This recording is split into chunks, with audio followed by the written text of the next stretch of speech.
ಕಾಲ ವಿವಿಧ ಜಿಲ್ಲೆಗಳಲ್ಲಿನ ಮಾವು ಬೆಳೆಗಾರರು ಅವರು ಬೆಳೆದಂಥ ಮಾವು ತಳಿಗಳನ್ನು ಇಲ್ಲಿಗೆ ತಂದುಬಿಟ್ಟು ಮಾರಾಟಕ್ಕೆ ವ್ಯವಸ್ಥೆಯನ್ನು ಮಾಡಿಕೊಡ್ತಾ ಇದ್ದೀವಿ.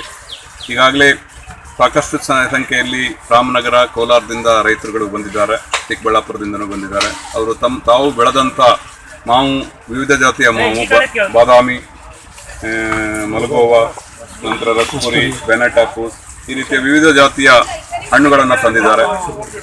ಶುಗರ್ ಬೇಬಿ, ನಂತರ ವಿವಿಧ ಒಂದೊಂದು ತಳಿಯ ಹಣ್ಣುಗಳಲ್ಲಿ ಒಂದೊಂದು ರುಚಿ ಇರ್ತವೆ. ಆ ರೀತಿಯ ರುಚಿಗಳನ್ನು ತಾವುಗಳು ಇಲ್ಲಿ ಬಂದುಬಿಟ್ಟು ಸವಿಯಬಹುದಾಗಿದೆ.